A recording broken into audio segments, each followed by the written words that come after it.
was 15. My younger brother and I were left home alone. My younger brother was 13, and I guess our parents figured at that age we were fine to be left home alone while they went out.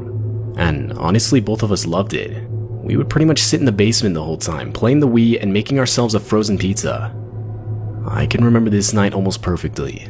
We were playing Mario Kart with those steering wheels you can attach to the Wii remotes. Now, this was back when almost every household had home phones. And so a rule my parents would always have is that we had to keep one of the phones next to us at all times in case they called. We had been home alone and down in the basement for around an hour when the phone went off. I looked at the caller ID and it was one of my friends from school.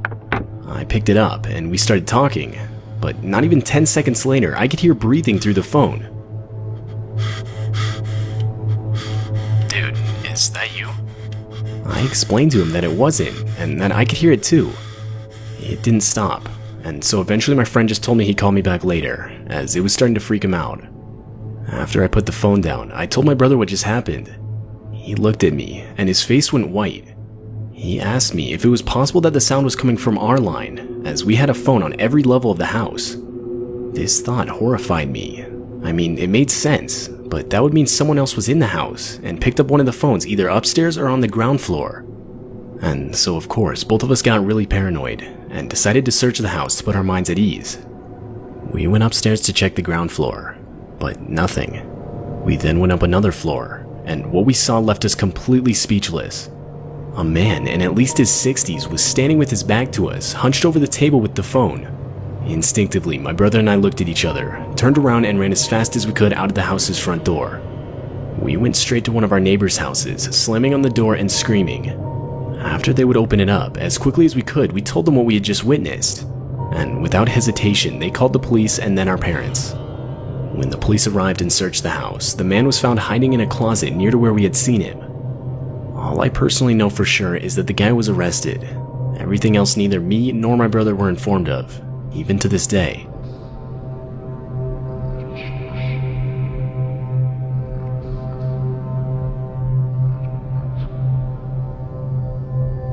I'm 25 and live alone in an apartment. Well, technically not completely alone. I have a dog named Max. He's great, but I'll often come home from work to find he's broken something, or torn up another part of my living room sofa. It finally got to a point where it was becoming an everyday occurrence, so I figured I had to do something about it. I looked it up online and came across a site that suggested getting your dog new toys. The idea being that it would keep him entertained enough to where he wouldn't cause any damage to the house. And so I tried it, but this didn't really work. I remember one night doing more research on the topic when I came across an ad for this pet camera. It was essentially a tiny camera that would record your pet on a live feed so you can monitor their behavior while you're away. It even had an audio function so that you can talk to them. The idea that this would actually help seemed like a bit of a stretch, but I figured at this point it couldn't hurt. I got overnight shipping and installed the camera immediately. I set it up in the living room to my apartment, as that's where Max spent most of his time. My first day at work, I probably checked the camera a good 20 times. And anytime I caught him scratching up the furniture, I spoke into the microphone, and it actually worked. Max would always stop in response to the noise. It was nice too, cause anytime major movement was detected, I would get a notification, so it wasn't like I had to constantly be looking at my phone. By this point, it had been around a week since I purchased the thing, and it felt like the problem was pretty much solved. But this night is when things went south. I was lying in my bed, just on the edge of falling asleep, when my phone buzzed. It was a notification from the camera. I was almost sure it was some sort of malfunction, but I opened it anyway. What I saw caught me completely off guard. I saw an unknown man in a black hoodie walking around my apartment living room. He was slowly moving around, looking through various items on a shelf I keep next to the front door. Almost instantly, I got out of bed and locked the door to my bedroom. And I guess the guy must have heard me, as when I went back to my bed and checked my phone, the guy was gone, with the front door left wide open. I called the police immediately, and only when they arrived did I unlock my bedroom door. I explained everything I saw to the two officers that arrived, though I had no way of showing them the footage caught on the pet camera, as the thing literally had no feature that allowed you to go back in time and look at previous footage. It only showed a live feed, or at least from what I could tell. But, I mean, I got the thing for like $15 on Amazon, so I guess I got what I paid for. the only thing I could really show them was the notification I got on my phone. And realistically, the most they could do was make a report, and that's what they did. Nothing was stolen, so I guess that's a plus. To this day, I honestly don't know how the intruder got through my front door and into my living room. From what I remember, I had locked the door when I got home from work. But either way, I'm just glad the camera notified me when it did. The way I look at it, there's a good chance that notification saved my life that night.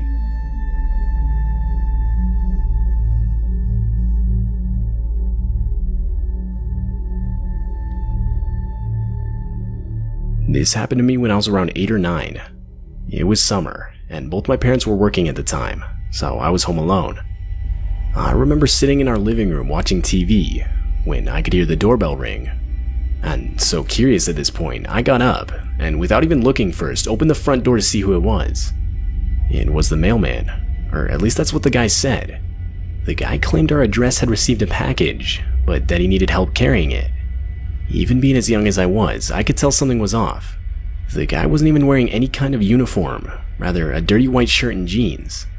He didn't even have a truck mailman would usually have, or at least from what it looked like.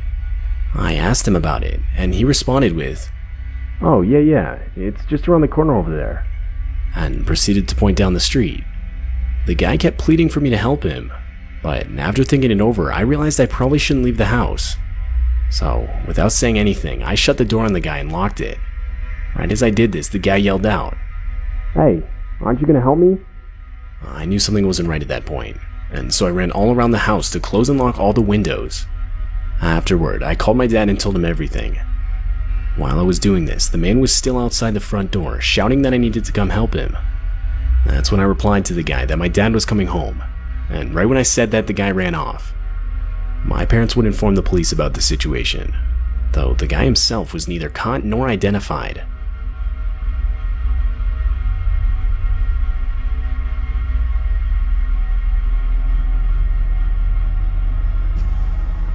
This happened to my friend Ethan and I around a month ago now.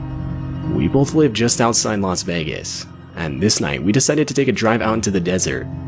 The night was supposed to be completely clear, and we figured we could get some cool pictures of the stars while simultaneously getting my friend's dog outside the house. So, it was me, Ethan, and his dog. We drove in the middle of the desert for around an hour, when finally we arrived at this little overlook with a small parking area. Being that it was night, and pretty much in the middle of the desert, there were obviously no other cars except ours. We took pictures for a couple hours, until eventually deciding to call it a night.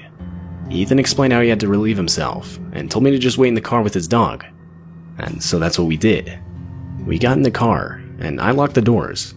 I don't really remember why. I guess it was more so out of habit than anything. Anyway, I was on my phone, when outside the car I could hear gravel moving. Like, it was clearly footsteps walking up to the car. I thought it was Ethan, but it had only been like 20 seconds at this point. Suddenly, Ethan's dog started going crazy, barking and growling. I looked out the window to try and see what got him so worked up, and I quickly noticed some random guy that clearly wasn't Ethan. Right as I saw the dude, he started sprinting the rest of the distance to the car. The guy then attempted to put his hand through a half-open window in what I can only assume was an attempt to unlock the door. But right as he did this, Ethan's dog clamped onto the dude's hand. The guy yelled out a scream of pain, and by this point Ethan was now running back towards the car. Somehow, the guy was able to get his hand free, and proceeded to run into the darkness of the desert. Ethan and I both instinctively started chasing after the guy, but stopped only a minute in, realizing it wasn't worth it. We would ultimately call the cops and report what had just happened, but all they really did was tell us to stay away from the area for the rest of the night. To this day, I have no idea who that guy was, or what his intentions even were. I don't even know where the guy came from. I mean, you gotta remember, we were in the middle of the desert with no civilization for miles. Ethan and I both agreed to never talk about it again. The whole situation was just too weird and unexplainable.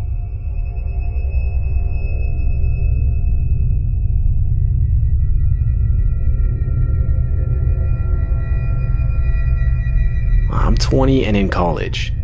I still don't know how, but somehow I was able to find a decently cheap studio apartment within a 10-minute drive from my school. Right as I saw it, I jumped on the opportunity. To be fair, it wasn't in the best part of town, so I guess that could have been why it wasn't absurdly expensive. But ultimately, I figured because of the location, I'd purchase a camera and set it up in the apartment more so for peace of mind. This brings me to Friday night. I had just gotten back from school and was planning on heading right to bed. But before I could lay down, I noticed the light to the camera I had purchased was blinking. Now, before I go on, I have to explain how these cameras work. The cameras are connected to Wi-Fi, and basically they link to a website where by simply logging in, you're able to see a live feed from the camera. Though, whenever someone is currently logged into the website, a small light on the camera itself will blink. So, the fact that the light was blinking meant somebody was currently logged into my account and had access to the live feed it was producing. I quickly pulled out my phone to see if I had opened the website by accident, and the blinking was caused by me. But no, I had no applications open whatsoever. In a panic at this point, I frantically attempted to open the website. But that's when I realized I had been logged out. I practically ran to the camera and unplugged it, and later I would throw it out completely. I still don't know who was watching me, or how they could have gotten a hold of my login info for the website. But whoever it was changed my password, and for whatever reason was using the account to view the live camera feed of my apartment. I've since emailed the company, but have yet to get a response. As of right now, I'm still not even able to get into the account, as both the email and password were changed.